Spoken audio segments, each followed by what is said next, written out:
ત્યારે અમે કહીએ ને કે અમે અમારા પરદાદા પરદાદીને મળીને આવ્યા તો લોકોને શોખ લાગે કે પરદાદા પરદાદી બોલે દાદા દાદી હશે તારા પરદાદા ના હોય. કીધું ભાઈ અમે અમારા દાદા દાદીને પરદાદા પરદાદીને એવી રીતે ઓળખ્યા છે કે અમારા નામ સાથે અમને બોલાવી શકે, અમારી સાથે બેસી શકે, એનું અમને સૌભાગ્ય છે કે અમે એમને જાણી શક્યા છે. અને આજે જે પણ અહીંયા છે બલ્લુ નરપત જાસુદબેન નરપતલાલ રામચંદ્રભાઈ પરિવારનું છે એટલે એમને બહુ બહુ ઉપકાર કર્યો છે અમારા ઉપર. અને સ્પેશિયલી દાદા એમને તો હવે શું જ કહીએ નથી. હા મતલબ ભાઈ વખતે પણ બહુ બધું ચાલતું હતું કે નથી આપવાની કોઈ રજા, અમારા વખતે પણ કે નથી આપવાની રજા, અને છેલ્લે તો એ જ મતલબ ના આપી દઈએ હવે શું હોય કઈ નહીં ઠીક છે. મારા દાદીની તો ક્યારે ના જ નથી. શું પહેલો શબ્દ હતો? કરો કંકુ ના, પહેલો શબ્દ હતો એ બી બહુ. અને ઘરમાં ધર્મનું વાતાવરણ બાય બોન મળ્યું છે.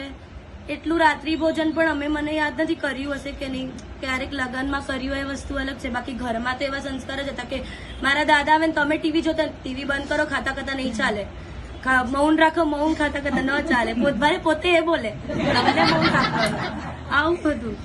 મારા પપ્પા મમ્મીને તો આમ કહેવાય ને અઢળક ઉપકાર કહેવાય કે મારા ભાઈને રજા આપી. અને પછી એમને એવું હતું કે હું છું, મતલબ હું તો રહેવાની છું, ભલે આ માર્ગે કે આ માર્ગે, પણ એ સાથે હું એમની સાથે રહીશ. પણ અત્યારે તો હવે એવું પણ નથી. તો એમને હેટ્સ ઓફ છે કે એમને એમના બંને દીકરા દીકરીને 20 વર્ષમાં જ રજા આપી દીધી. કદાચ ફ્યુચર એવું હોય શકે કે એ અવા વિજયજી મારી પાસે હોય અને મમ્મી મારી સાથે હોય, કદાચ ફ્યુચર. અને એ એક્સપેક્ટ કરવાનું, એવું વિચારવાનું નહીં કે આવું નહીં થાય ક્યારે. પ્લસ ચાચુ ચાચી જે નવા રત્નકુક્ષી બન્યા છે. મારા પપ્પા તો જૂના, મતલબ પપ્પા મમ્મી તો જૂના થયા, નવા તમને પણ સૌભાગ્ય મળશે જલ્દી બનવાનો. શીતલ પિયા એક તો મેન, એ અમદાવાદ ઘરે આવ્યા અને કઈ વાત નથી 1 કલાક પહેલા, અને અહીંયા વાત કરતા હતા મારા પપ્પા સાથે. અને પછી પપ્પાને હા બી પડી ગઈ હતી. એમના પગલા, શુભ પગલા ઘરે થયા અને અમારું નક્કી થયું દીક્ષાનું. ઘરની કુંવારી તો ઘરની જ હોય.